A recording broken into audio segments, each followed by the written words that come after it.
esta porque creemos, ¿no?, analizar algunos constructos que, si bien están colocados en el anteproyecto de ley, son sumamente importantes que ustedes lo puedan identificar y que puedan aportar en función de la identificación de los mismos. Como bien decía la profesora, le acompaña ahí a su derecha el ingeniero Omar Leguizamón, que es el secretario permanente del Consejo Provincial de Educación, Trabajo y Producción, y a mi izquierda acá el ingeniero profesor Raúl Vallejos, que es el responsable de infraestructura. Bueno, vamos a empezar primero, obviamente, para los que no son específicamente de nuestra modalidad, el compartir que nosotros tenemos una resolución del Consejo Federal, la 175 del año 2012, que aprueba la calidad de los entornos formativos y las condiciones institucionales de la educación técnico-profesional. Esto en realidad ratifica una serie de resoluciones que habían empezado en el 2006, teniendo en cuenta que este año estamos festejando los 10 años de la aplicación de la Ley de Educación Técnico-Profesional. ¿Qué aplica esta resolución? Básicamente, los tres instrumentos que tiene la Ley de Educación Técnico-Profesional, que simplemente lo voy a nombrar: proceso de homologación, Registro Federal de Instituciones de Educación Técnico-Profesional y Catálogo Nacional de Títulos y Certificaciones. Esta resolución lo que amplía con respecto al anterior es la posibilidad de incorporar formalmente la evaluación institucional, una base de datos que no teníamos respecto de las instituciones que pertenecen al registro, y la creación de programas federales con respecto a los planes de mejora. Obviamente que dentro de un marco del fortalecimiento de la gestión mediante estudios e investigaciones, gracias a la aplicación del Fondo Nacional aprobado para la educación técnico-profesional. La resolución del Ministerio de Educación de Nación 2002-38 cumplimentó un largo camino que veníamos recorriendo desde la asunción del doctor Mació a cargo de la cartera del Ministerio de Educación, que tenía que ver con la validez nacional. Todas nuestras tecnicaturas ya están aprobadas con validez nacional y este año termina la primer cohorte con el nuevo plan. Obviamente que para tener la validez nacional antes tuvo que haber pasado y aprobado el proceso de homologación. El mismo fue aprobado por resolución INEP 121/12, y esto hace, ¿no?, que cada especialidad se circunscriba a su perfil profesional. ¿Qué comprende el perfil profesional de una tecnicatura, tanto de nivel secundario como nivel superior o de formación profesional? Algunos ítems o estructuras que desde ahora en más fueron tomadas por otras modalidades, o van a ser tomadas por otras modalidades, para una organización, ¿no?, común a todas.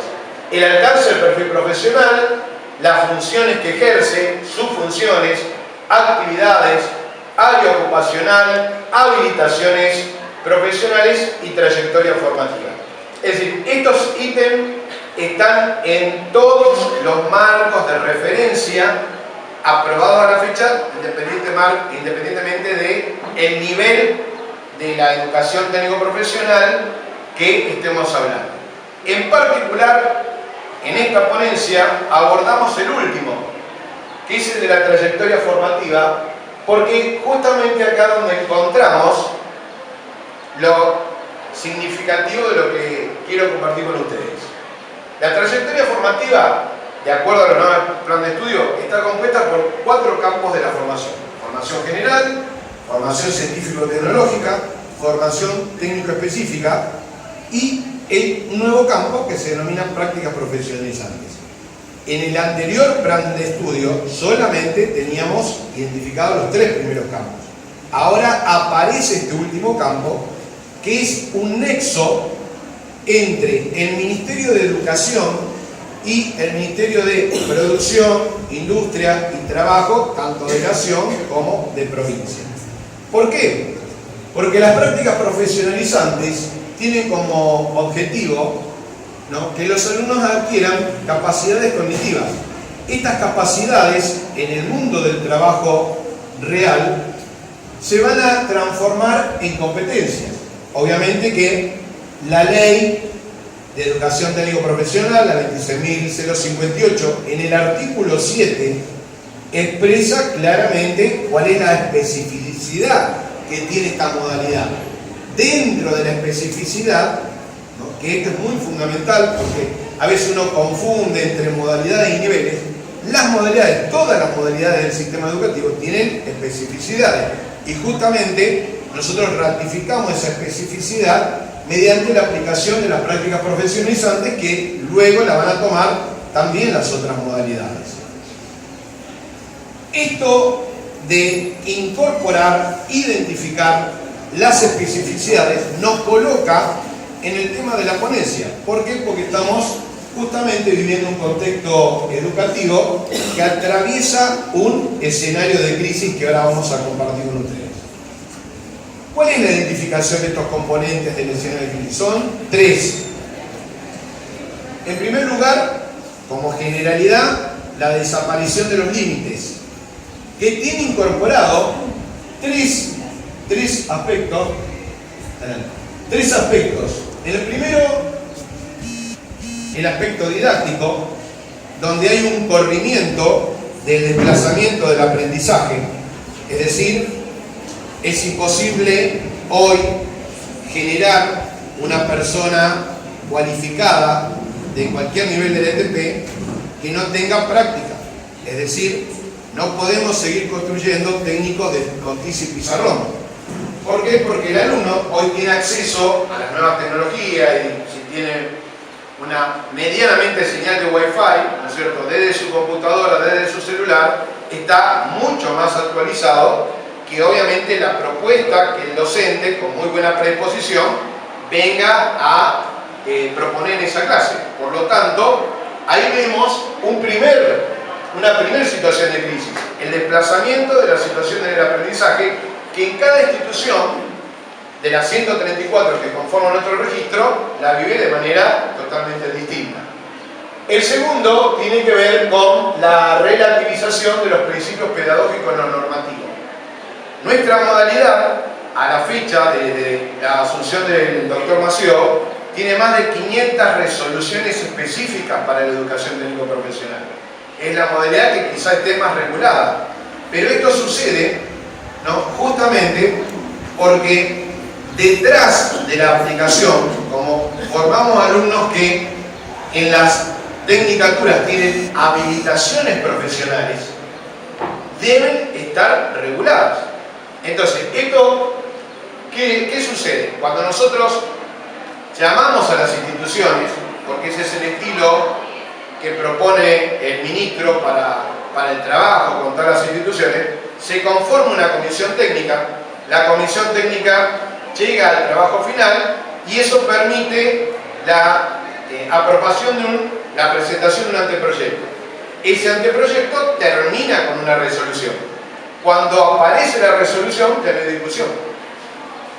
Muchos de los colegas que trabajan en nuestras instituciones se desayunan con que aparece una resolución que no sabían. Pero eso es producto de la falta de comunicación, a veces, de los equipos de conducción con el personal, debido a que la resolución, una vez que la firma el ministro, son públicas, ustedes ya eso lo conocen. Sin embargo, en nuestra página web, que ahora al final van a tener la dirección, están pegadas todas las resoluciones del año 2010. Es decir, que todos los profesores tienen acceso, ¿no?, a las resoluciones para que sepan el marco regulativo. Lo que pasa que a veces, ¿no es cierto?, cuando una resolución, principalmente dentro del proceso de los profesores que no participaron, es muy lógico que alguien no esté de acuerdo. Pero si llegamos al proceso de resolución, ¿no?, y es normativa, está en vigencia. Por lo tanto, ¿no?, sería muy irresponsable no aplicar la normativa vigente. Por eso es ese segundo ítem que nosotros identificamos como posibilidad de crisis, es decir, el violar la normativa de manera permanente. Y el tercero, que tiene que ver con la eclosión institucional. los procesos de comunicación en cada una de las instituciones produce que al haber alumnos que recibimos ya en el siglo XXI, su comunicación, su modo de apropiación del conocimiento es muy diferente a la de hace 5 años, 4 años, ¿no? La acatan, y eso produce esta explosión institucional. ¿Por qué? Porque los alumnos, que son los protagonistas del siglo XXI, se están dando cuenta que efectivamente no se está aplicando lo que, ¿no es cierto?, está regulado, normado, porque ellos también entran a nuestra página y tienen acceso a la información y el conocimiento. Entonces, ese es el tercer punto, que quizás sea el inconveniente de solución a largo plazo. ¿Por qué? Porque ahí va a haber que no basta solamente con una capacitación, sino que hay que cambiar la actitud. Y ese cambio de actitud es posible que lleve un determinado tiempo. ¿Cuáles son nuestras reflexiones y aportes para colaborar con esta situación de crisis? Bueno, en primer lugar, respecto a las situaciones de aprendizaje, sí, digamos, reconocemos dentro de la pedagogía moderna que todos los profesores con muy buena predisposición tratan de hacer lo imposible para incorporar, ¿no es cierto?, nuevos constructos en sus clases. Lo que pasa que esas incorporaciones a veces son unipersonal o son producto del avance de 2 o 3 disciplinas. Lo que sucede es que el mundo del trabajo real con el cual se van a encontrar nuestros alumnos, no hay ningún problema que vaya a resolver de manera aislada. Por lo tanto, la apreciación y abordaje de los contenidos debe ser de manera integrada, permitiéndole resolver problemas técnicos de base productiva, como dice, ya lo decía Catalano en el 2004 en el investigador del ETP. Entonces, cambiar el modo y la organización curricular de una organización, digamos, por disciplina a una organización integrada va a llevar un determinado tiempo. Entonces, ese es un aporte que ya tenemos un proyecto por INEP destinado al ciclo básico, que se llama Unidades Pedagógicas, que lo estamos por implementar y que tiene que ver con el trabajo en equipo. La agrupación, en este caso de teorías de la enseñanza y aprendizaje, principalmente a partir del año 60, nosotros hemos visto un alejamiento entre educación y familia. O sea, cada vez estamos más separados, a pesar de que somos parte de la tríada pedagógica. Entonces, en ese caso, ahí es cuando es necesario repensar la resignificación de las funciones que tiene la escuela. En este caso, de tratar de entender la pluralidad que converja nuevamente entre la unión escuela-familia. Cuando en la escuela se hace una reunión de padres y de 30 padres vienen 2, para como los 2 que vienen son los padres del abanderado, lo único que le decimos es los felicito, pero el problema no se resuelve.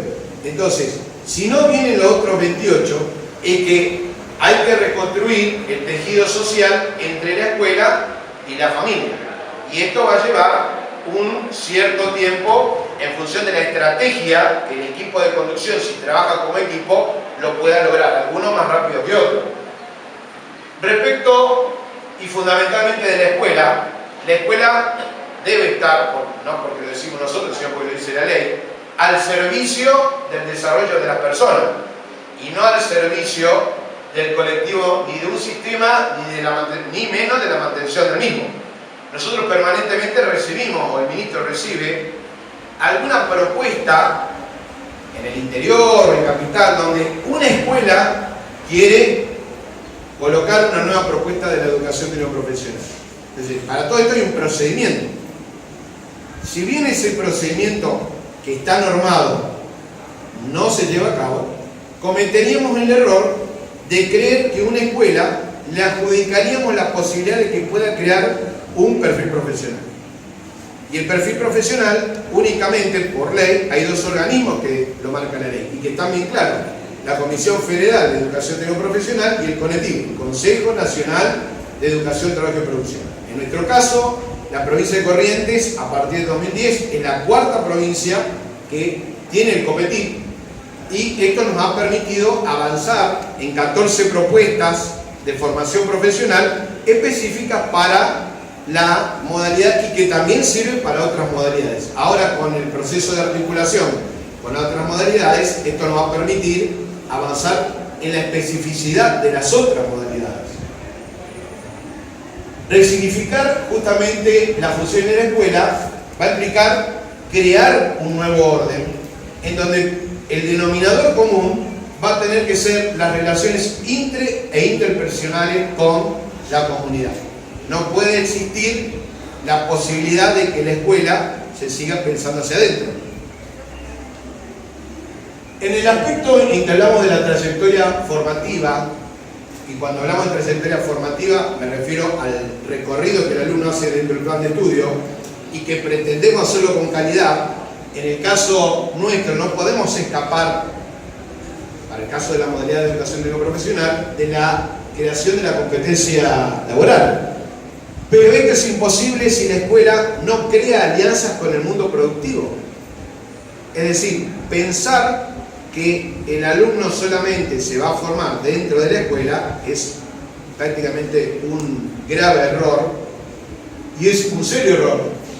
Darle la posibilidad a un técnico de que se forme en condiciones como hoy el mundo del trabajo tan competitivo está, principalmente por la globalización, por la incorporación de las TIC, por la reducción de los stocks, implica que veamos cuál es el entorno formativo que tiene la institución, de manera de posibilitarle una práctica profesionalizante, que ustedes recordarán que anteriormente les mencioné, que era el cuarto campo de la trayectoria formativa, en el formato de pasantías laborales.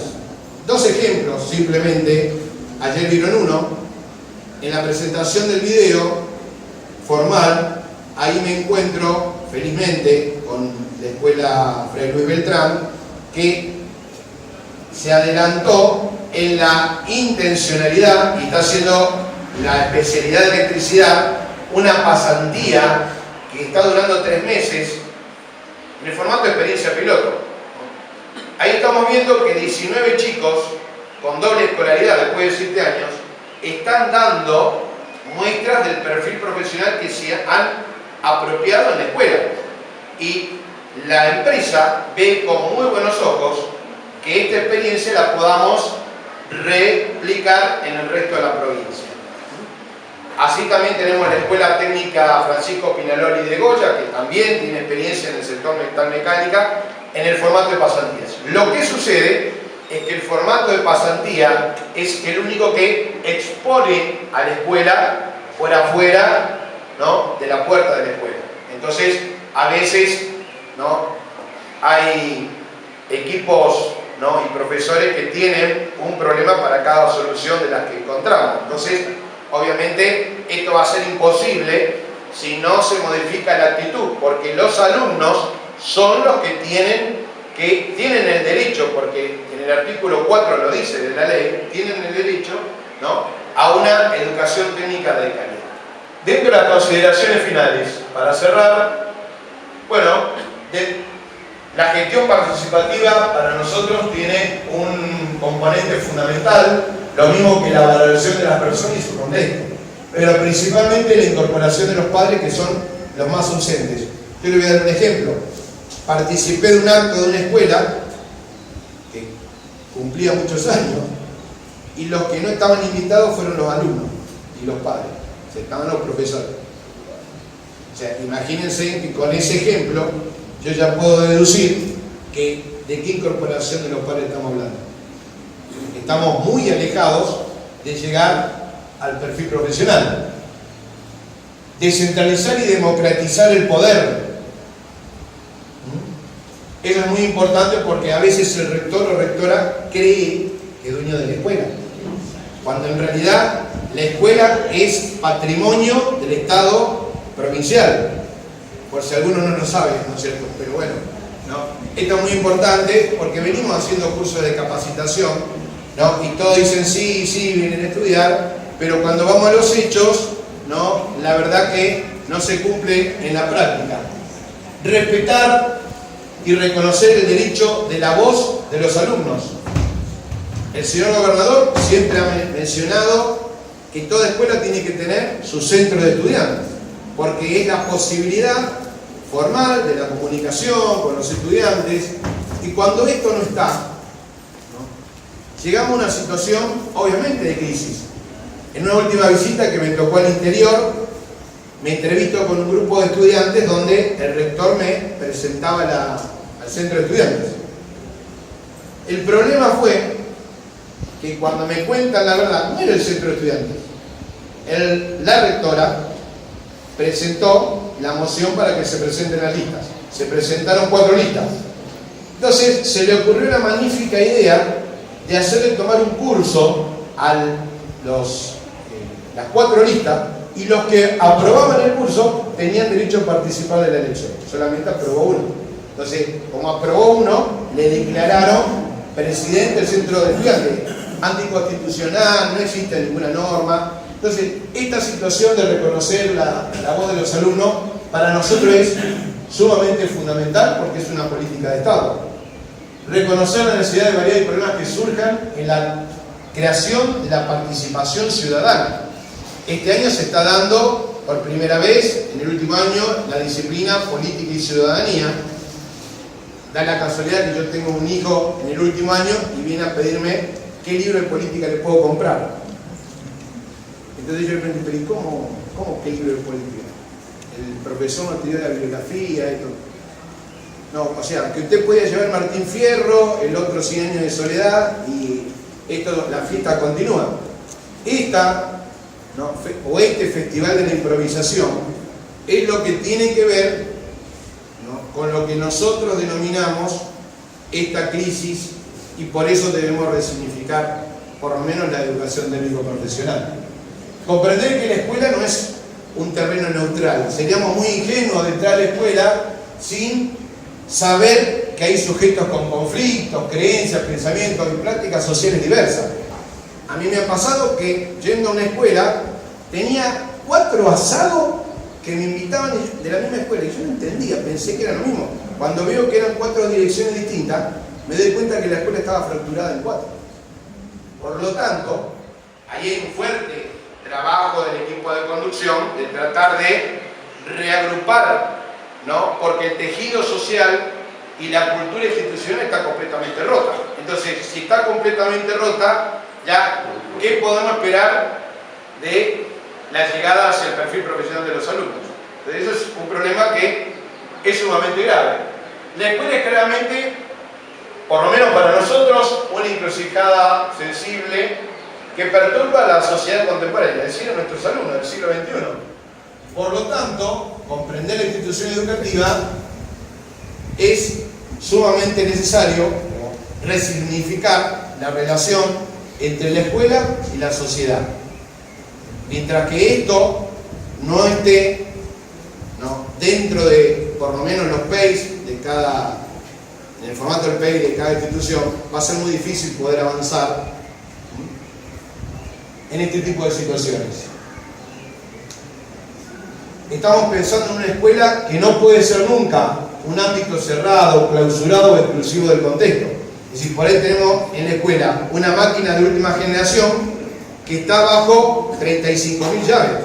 Entonces falta el que tiene la última llave y el alumno no puede ocupar la máquina, ¿no? Y si se rompe la máquina, ¿no?, bueno, estamos en un proceso donde el alumno está aprendiendo, ¿no?, y es lógico que esto pase. Entonces no hay ningún delito que el alumno rompa la máquina. Entonces a veces no, hay que esconder, hay que guardar. No. Parece una ley de financiamiento, y esta ley de financiamiento, mediante los planes de mejora, permite la recuperación permanente. El cambio en las escuelas debe siempre contar con un marco normativo y organizado. Ese marco normativo y organizado, por lo menos en nuestra modalidad, ya lo tenemos casi completo, y ahora hemos comenzado a trabajar con las otras modalidades, porque era imposible, digamos, hacer una propuesta seria a las otras modalidades si todavía nosotros no habíamos arreglado nuestro problema. Bueno, simplemente muchas gracias. Ahí tiene la dirección de correo electrónico y la dirección web donde están colgadas todas nuestras resoluciones, ¿no? Donde ustedes pueden acceder a la información necesaria, ¿no? Así que eso es todo y quería compartir. Muchas gracias.